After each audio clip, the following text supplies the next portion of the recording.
रक्तचाप होता क्या है? ब्लड प्रेशर, ब्लड यानी रक्त। रक्त के बारे में जानने के लिए रक्त से परिचय वाला वीडियो देखो। पर प्रेशर मतलब क्या? बज गई ना कुकर की सीटी। कुकर की सीटी क्यों बजती है? ऐसा कुकर के अंदर मौजूद भाप द्वारा लगाए गए दबाव के कारण होता है। दबाव मतलब प्रेशर। हमारा दोस्त पौधों को पानी डाल रहा है, पर पानी में पर्याप्त प्रेशर नहीं है। यह प्रेशर कैसे बढ़ाया जाए? अरे, प्रेशर तो बढ़ गया। नल की टोटी पूरी खोली और पानी ज्यादा प्रेशर से आने लगा। पर रक्त और प्रेशर के बीच क्या संबंध है? हृदय लगातार धड़कता रहता है और रक्त को एक खास दबाव से पूरे शरीर में भेजता है। इसी दबाव को रक्तदाब या रक्तचाप कहते हैं, यानी ब्लड प्रेशर। और इसी के कारण पूरे शरीर में ऑक्सीजन और अन्य पोषक पदार्थ पहुंचाए जाते हैं। हृदय द्वारा रक्त पंप करने के कारण रक्त वाहिनियों की दीवारों पर दबाव पड़ता है। इसी दबाव से ब्लड प्रेशर नापा जाता है। रक्तचाप नापने के उपकरण को रक्तचाप मापी या स्फिग्मोमैनोमीटर कहते हैं।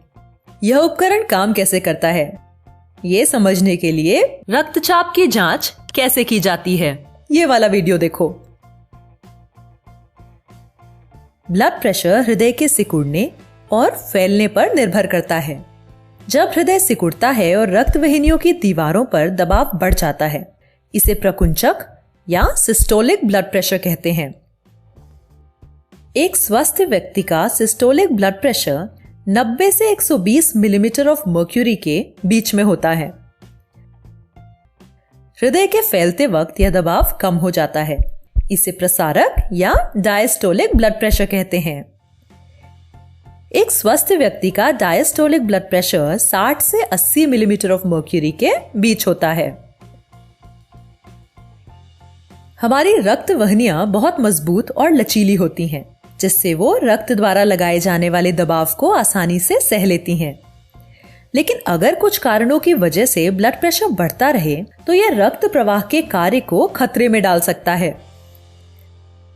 रक्त का गाढ़ा होना, रक्त में द्रव या पानी की मात्रा बढ़ना व रक्त वाहिनियों का व्यास यानी चौड़ाई कम होना, इन सभी से खतरे पैदा होते हैं, क्योंकि ऐसा होने पर हृदय को ज्यादा बल लगाकर धड़कना पड़ता है और इसी वजह से ब्लड प्रेशर बढ़ जाता है। अगर यह स्थिति बनी रहती है तो इसके घातक परिणाम हो सकते हैं। इस बढ़े हुए दबाव के कारण रक्त वाहिनियों के अंदरूनी हिस्से को क्षति भी पहुंच सकती है। इस क्षति के कारण सूजन हो जाती है और उस जगह पर सफेद रक्त कोशिकाएं जमा हो जाती हैं। रक्त में मौजूद वसा और कोलेस्ट्रॉल भी वहां पर एक परत बना देते हैं, जिससे रक्त वाहिनी का अंदरूनी व्यास कम हो जाता है।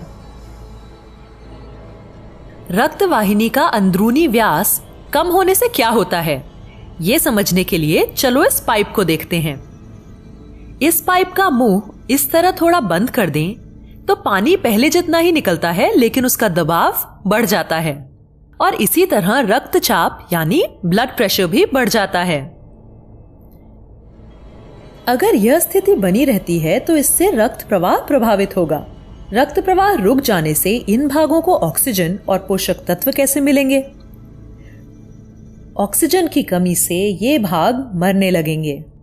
अगर हृदय को रक्त पहुंचाने वाली रक्त वाहिनियों को क्षति पहुंचती है या वो बंद हो जाती हैं, तो दिल का दौरा यानी हार्ट अटैक हो सकता है। अगर यह दिमाग में होता है तो वहां भी दौरा यानी ब्रेन स्ट्रोक पड़ सकता है। क्या इसका कोई इलाज है? हाँ जी, बिल्कुल है। जिस हिस्से में रुकावट है उसे अंदर से चौड़ा कर दो। इसी ऑपरेशन को एंजियोप्लास्टी कहते हैं। कभी कभी क्षतिग्रस्त रक्त वाहिनी के अंदर एक खोखली ट्यूब, जिसे स्टेंट कहते हैं, फिट कर दिया जाता है। इससे रक्त प्रवाह दोबारा अच्छे से शुरू हो जाता है। अगर तुम्हारा रक्तचाप ज्यादा है तो तुमको कुछ सावधानियां बरतनी होंगी। ज्यादा नमकीन खाने, मिठाई और तले हुए खाने से दूर रहना। गुस्से और चिंता पर नियंत्रण करना। ज्यादा तनाव से दूर रहना और समय समय पर अपने डॉक्टर से सलाह लेते रहना। साथ ही ब्लड प्रेशर की नियमित जांच, कसरत और पर्याप्त नींद लेना। जरा सोचो, हृदय 1 मिनट में 72 बार धड़कता है और रक्त पंप करता है। इसका मतलब है कि एक दिन में वह 3 लाख बार और एक साल में 3.5 करोड़ बार धड़कता है। कल्पना करो कि हमारी बेचारी रक्त वाहिनियां कितना दबाव सहती हैं। मगर चिंता मत करो, हमारी रक्त वाहिनियां इस दबाव को आसानी से बर्दाश्त करके हमें स्वस्थ रखती हैं। और इसीलिए इन रक्त वाहिनियों की देखभाल करना भी हमारी ही जिम्मेदारी है।